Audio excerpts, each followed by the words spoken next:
niyo po, sir. Kaya nga, naiintindihan ko kayo. Kaya nga, sabi ko, nandyan lang ako sa tapat. Kasi tamo ang sa akin lang, kesa naman pumarada, alam ko kesa naman pumarada ako sa karsada, mas lalong delikado.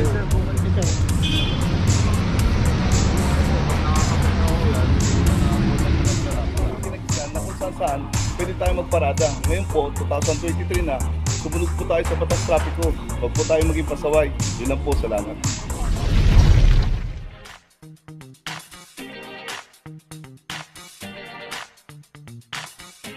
Papajo TV!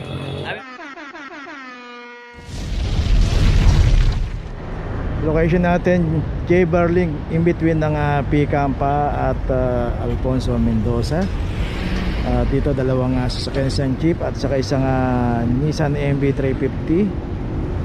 Dito nga kasi lusutan yan, palabas ng Picampa. Pag dinerecho natin yan, palabas ng Pinobal. Pag kumaliwa tayo dito, palabas, may lusutan din papuntang Laonlan. So dito iwasan po natin pumarada rito dahil dito kasama po sa dinadanaw, iniikutan ng clamping operation tong J. Barling. At ito yung Jeep, meron ng clamp 23 37 at saka yung isang Nissan MB350 2351. At kung magtatagal tayo, dito na lang po tayo pumarada sa mga pay parking. Diretsuhin po natin yan, yung Pinobal na yan. Pagdating doon sa kanto na yon, sa dulo, kanan tayo.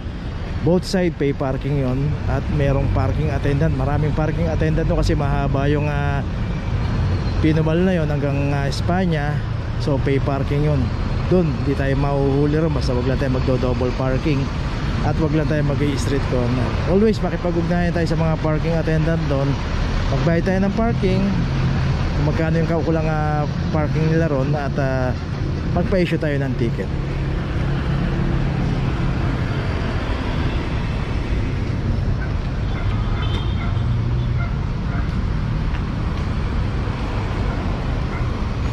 Okay, ito meron na rin notice. Tuloy na po tayo.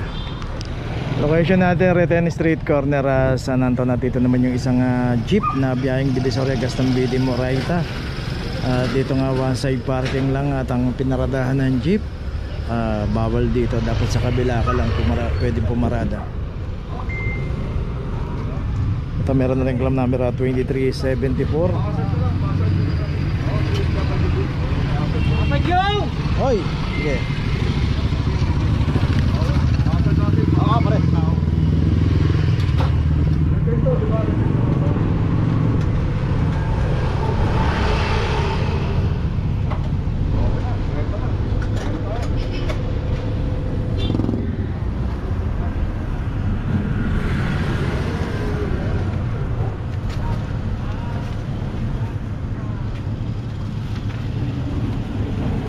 Okay, ito may notice na rin. Tuloy na po tayo. Location natin, Pinobal Corner, Espanya Boulevard. Dito naman isang Bios. Dito rin sa kaabaan ng Pinobal pay parking. So ito yung PAD na naka-assign dito. So dapat bago tayo pumarada, bago natin iwanan yung ating mga sasakyan, makipag-ugnayan tayo sa parking attendant, magbayad tayo ng parking.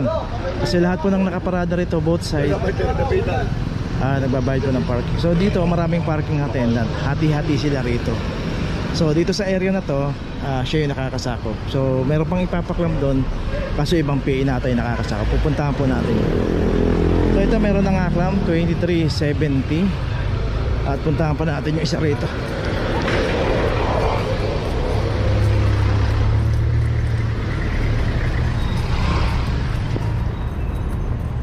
Pinobal pa rin, corner ng Barling Street. Dito naman, ayan yung isang PA na naka-assign dito, si Kuya. So hati-hati sila rito. At ito naman isang Subaru. At ito rin, hindi rin nagbabayad ng parking 2373. 73. Ilang araw, sir? Ilang araw doon? Pero maka dyan. Saan? Dyan. Pero ticket, hindi na kailangan klamoy. Wala siyang ticket. Wala pong ticket, sir. Hindi sa ticket yun eh. Malipat nga niya, hindi na siya dapat hindi na nakakasumala pagbalik sa kamakbuyan ng ticket. Ayan yung parking attendant, sir, oh. Ilang days to? 4 days. Hindi nagbabayad. Mabait ako, ngayon lang ako part-time. Pag parking fee, hindi tayo kahit repairing. bibili lang para ano. Hindi kuya, ito na nga, sinawag namin. Utos sa amin yung kuya. Utos sa amin yun ng mga team leader namin, matataas sa amin. Tingnan mo naman. Tingnan mo, sinabi nga nung isa kulang yan at parking ako, napakabait ko, hindi ako nagpapaparking. Si kuya, sila mga naka-assign dito, alam nila yan. Hindi ako nagpapaparking. Okay, so yung dalawang naklam dito. Ayun nga, always magbayad po tayo ng parking para hindi po tayo maabala. Okay, tuloy na po tayo. Location natin G2000 Extension, Corner Arenas. Dito isang Chevrolet sale. Ang naklam dito 2369. Lalabas. O, di tinawag nyo, kaya lumabas eh. Sorry. Basta po yung mama. Bati na. So yun, sabi nga ni team leader, tinawag nyo kaya lumabas. Sunod. Sila ba kayo kung saan yun? Nakakaano ko lang, nakababa ko lang. Ay, ano yan, Pop? Ayun na lang, Arenas.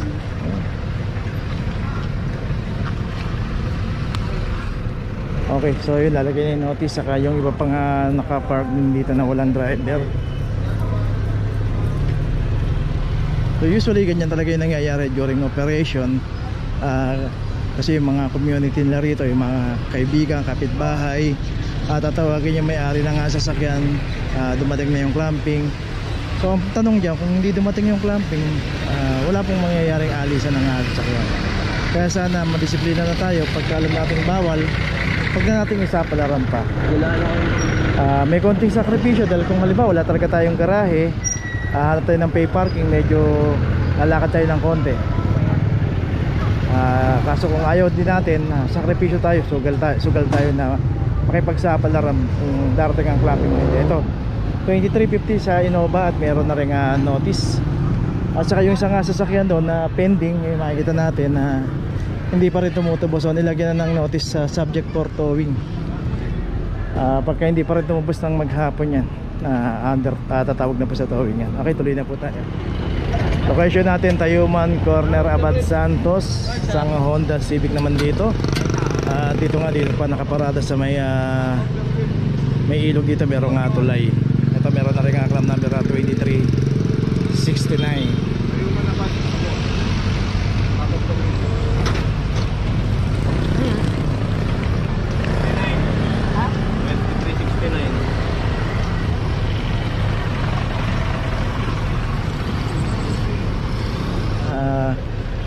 Manginayang din tayo sa ating mga sasakyan. Ilagay natin po sa tamang paradahan. Kasi pagka na-damage din po dito yan, nasagi yan, sayang po. So yun lang po, ingatan po natin yung ating mga sasakyan at iparada natin ng tama. Okay, tuloy lang po.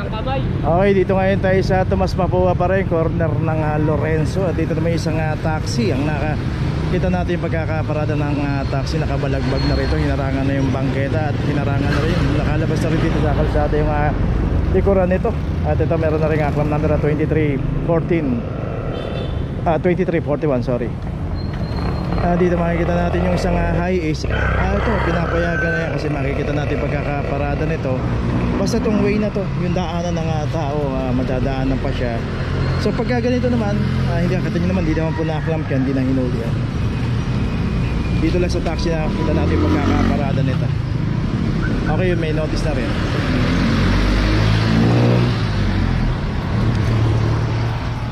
Yung isang Chevrolet din dito, yung nakaklam na 2371. Ito.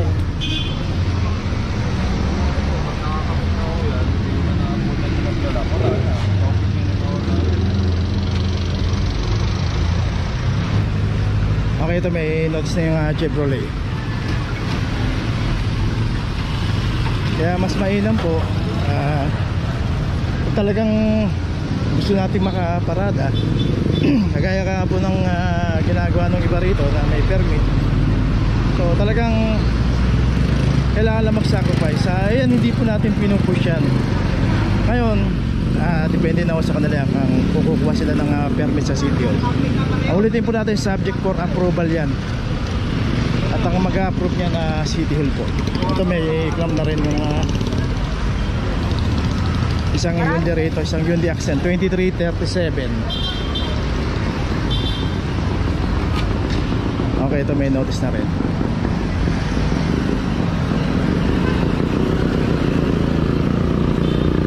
Okay, patawid tayo ng Yuseco along Tomas Mapua pa rin tayo.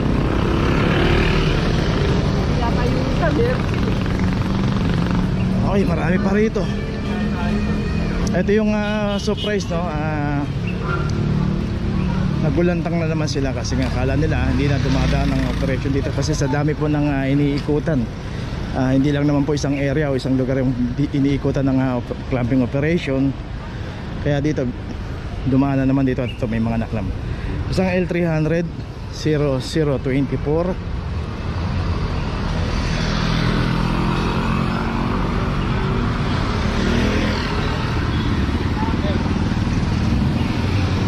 Dito rin isang Toyota Hilux 2374.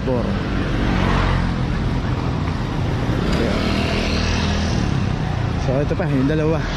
Yung isa merong driver yun. Nakita natin nakaupo pa dun sa driver seat. Nag-aabang lang si kuya, ayaw pang alisin yung sasakyan. Ito yung isang Vios 2367. Isang Hyundai Accent 2342. So makikita natin yun, ayun oh, biglang sinarado yung pinto, yung lalapitan na siya. Ayun ako, kailangan pa bang lapitan? Siguro common sense na lang po. Pagka may nakita po tayo nga nag-ooperate ng huhuli, nagka-clamp o may nagtoto, alis na po natin yung sasakyan natin hanggang hindi pa naka-clamp. Ngayon pagka naklam, saka tayo magreklamo, saka tayo magagalit, saka tayo magwawala. Hay nako.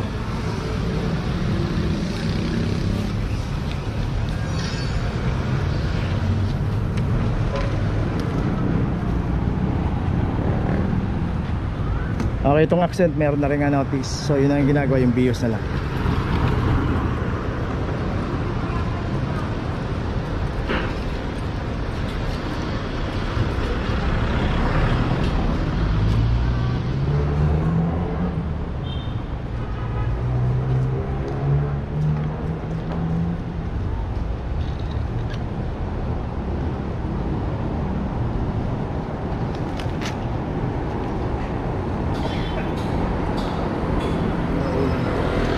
Okay, so lahat may notice na.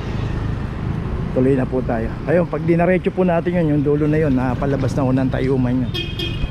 Okay, tuloy na po tayo. Location natin, Blooming Street Extension, in between ng Miguel Street at Matimya Street. Dito isang Toyota Vios. Dito nakaparada, Center Island 2324.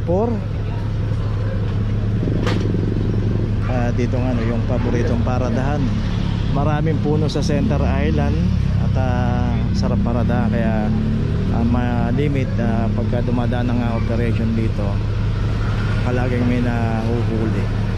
Kaya paparada tayo, matatagalan tayo. Pasok na lang ho natin sa loob ng mga secondary road. Yan, may mga secondary road dito. Kaya sa naman dito na abutan po yan sa Mabuhay Lane at dito pa sa Center Island. At yan, may kaukulang penalty 900 pesos. Babayaran po yan sa Central Market. Okay, tuloy na po. Location natin G2 Zone Extension, corner Mabini Street. At may club na 2349, isang D-Max.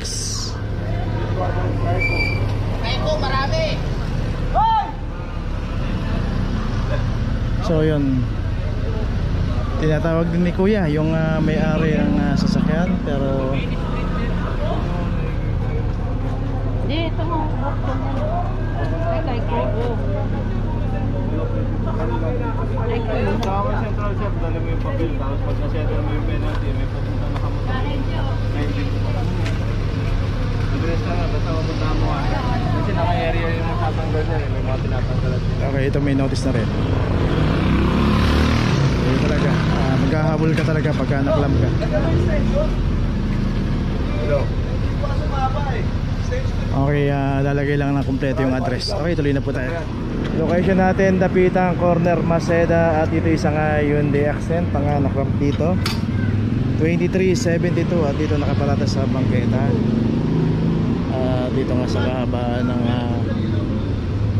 Dapitan Mabuhay Lane.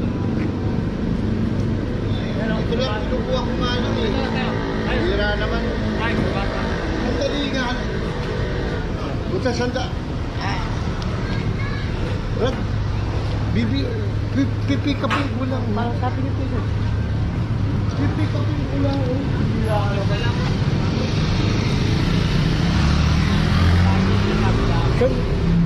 So yun, meron na rin notice yun.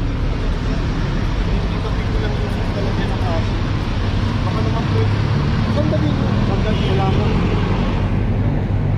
Pipikapin ko lang naman. Wala namang problema sir. Hindi nga. Sandali lang nga eh. Bakit?